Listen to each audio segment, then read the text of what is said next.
For almost 3 years in the world of employment, talagang na-realize ko talaga na talagang wala talagang pag-asenso. Kasi parang ang nangyayari that time, parang kumakain ka lang para makasurvive para sa everyday life mo eh.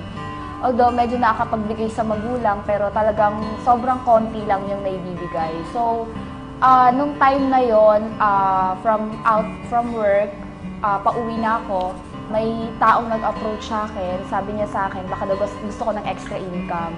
Dinala niya ako sa office within that day.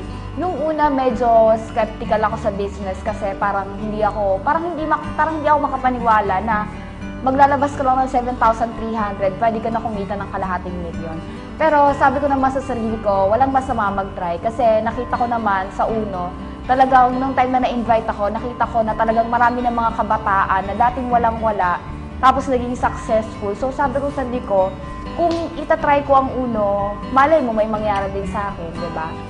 Actually, 5 months ko siya pinart-time bago ko siya full-time. So, isang bagay siguro kung bakit nag-resign ako after 5 months kasi yung kinikita ko po sa work ko, sa dalawang work ko as a receptionist in call center, mas malaki yung kinikita ko sa uno. So, na-realize ko, ang masarap kasi na part doon, sa employment, although I'm not against employment kasi yung kinikita ko doon sobrang fixed and para kang nasa isang box na parang may oras lang kung kailan ka lalabas. So, nakita ko, mas malaking kinita ko sa uno. So, ang masarap na part doon kasi hawak mo oras mo, ginagawa mo lang siya sa oras na gusto mo, sa damit na gusto mo, sa lugar na gusto mo, tuwing gusto mo lang. Talagang trinabaho ko lang, pinagpaguran ko lang talaga. Ang magandang part naman doon kasi on my first 8 months, nakabili ako ng Honda Civic.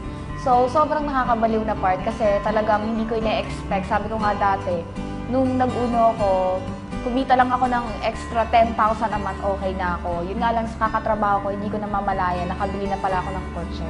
Nung time na nabili ko siya, wala akong alam sa kotse, hindi ako marunong mag-drive, wala akong lisensya, di ba? May 3rd year anniversary, I got my first award, na-awardan ako ng Millionaires Club. And then after 6 months, nakabili ulit ako ng another car, GSR. After 1 year, now I'm driving my dream car, which is BMW. And then, kasabay ng paggawa ko ng BMW, nakakuha din ako ng condominium dun sa may Green Hills, sa Savor Hills. So talagang sobrang laki ng pinagbago sa akin ng dahil sa uno. Actually sa uno, hindi naman pag-e-empleyado talaga yung pinasok ko dito. Business talaga siya, which is talagang ikaw yung boss, talagang wala kang boss. Tsaka dito ko natutunan kung paano maging mature, dito ko natutunan kung paano makipagsalamuha sa tao.